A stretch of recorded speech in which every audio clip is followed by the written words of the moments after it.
नमस्ते दोस्तों। कैसे बदली आपकी ज़िंदगी प्लेलिस्ट के अंतर्गत आज जो कहानी मैं आप लोगों से साझा करने चाह रही हूँ उसका शीर्षक है पिता की डांट। ये एक ऐसी कहानी है जिसमें एक डांट ने, कभी न डांटने वाले पापा के एक डांट ने बेटी की ज़िंदगी बदल के रख दी। तो पहले ये बता दूँ कि इस कहानी का बैकग्राउंड क्या है। ये कहानी सर्वप्रथम दैनिक जागरण में पब्लिश हुई थी और काफ़ी पहले की बात है। कहानी उससे भी पीछे जाती है जब बीएचयू का एंट्रेंस मैंने क्वालिफ़ाई कर लिया था, क्रैक कर लिया था और अब काउंसलिंग के लिए मुझे बुलाया जा रहा था। उस वक़्त क्या ऐसी घटना घटी कि कभी न डाँटने वाले पापा ने मुझे डाँटा और मेरी ज़िंदगी बदल गई। तो ज़्यादा बोर ना करते हुए let's start of with the story. पापा की डाँट।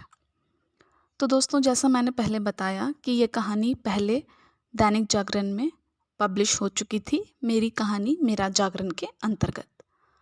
और मेरे पिताजी बड़े ही सरल और शांत स्वभाव के हैं और हम लोगों को तो बिल्कुल भी कभी डांटते ही नहीं थे। कभी माँ गुस्सा होती किसी भी बात पे, पापा को कहती भी कि आप तो कभी इन लोगों को कुछ बोलते ही नहीं हैं, तो पापा कहते कि अरे तुम तो डांट ही रही हो ना, फिर मैं क्या बोलूँ। ऐसे करके बात निकल जाती और हम लोग और खुश हो जाते कि चलो पापा तो डांटते ही नहीं हैं, बस फिर क्या, जो मन में आए वही करो। अच्छा, एक बात और है कि हमारे समाज में अ, हमेशा जो साइंस लेते हैं उन लोगों को बड़े हायर पेडेस्टल पर रख दिया जाता है।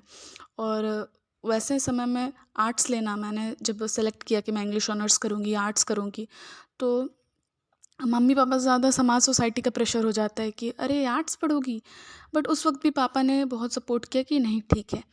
बस पापा की एक ही इच्छा थी, एक ही ड्रीम जो भी कह लें, कि बीएचयू से पढ़ो, अच्छी जगह से पढ़ो। और हमारे बोकारो में एक दो थे कॉलेजेस, बट उतने अच्छे नहीं थे। उनका वो चार्म और वो जो कहें टीचर्स का सपोर्ट या एक इन्वायरमेंट होती है पढ़ाई की बीएचयू जैसी, बट ऑब्वियस वैसी तो बिल्कुल भी नहीं थी। तो पापा बीएचयू का फॉर्म ले आए, मैंने बीएचयू का फॉर्म भर दिया, बाय चांस हो भी गया। अब जब काउंसलिंग के लिए कॉल आया तो मैं बिल्कुल डर गई थी कि अरे नया शहर, नई जगह, कैसे अकेले रहेंगे, प्लस ग्रेजुएशन ही तो करना है, तो कहीं से भी कर लें, बोकारो से कर लेंगे तो कम पैसे लगेंगे।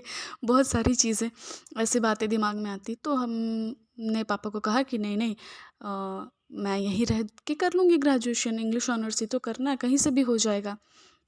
और पापा समझाते गए, बट मेरे भी मन में था कि नहीं नहीं, कहीं बाहर जाके रहना और बाहर के माहौल में एडजस्ट करना से अच्छा है कि मैं यहीं रह जाऊँ। मैं काउंसलिंग के लिए जाने के लिए तैयार नहीं थी। आज शाम में मेरी ट्रेन है और मैं घर पे बैठी हुई हूँ, अभी सुबह से बहस चल रही है, जाएंगे नहीं जाएंगे, जाएंगे नहीं जाएंगे वाली सिचुएशन।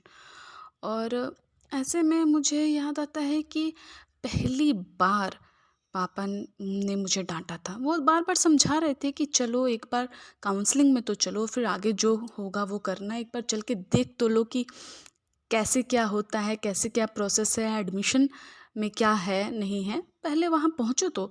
पर मैं तो ट्रेन पे चढ़ने के लिए तैयार नहीं थी कि नहीं मुझे नहीं जाना है।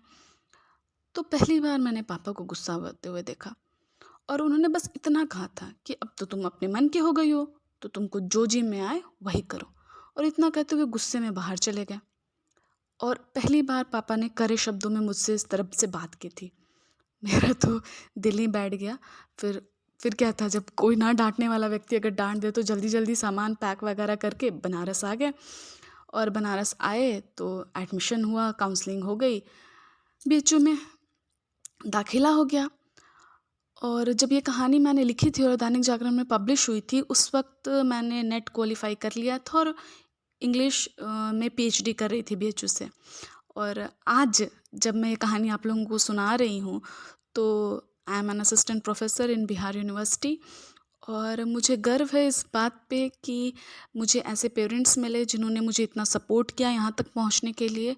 और आज भी जब भी मुझे पापा की वो डांट याद आती है तो मैं उन्हें बार बार धन्यवाद देती हूँ, क्योंकि कभी न डांटने वाले पापा ने मुझे बिल्कुल सही समय पर डांटा था।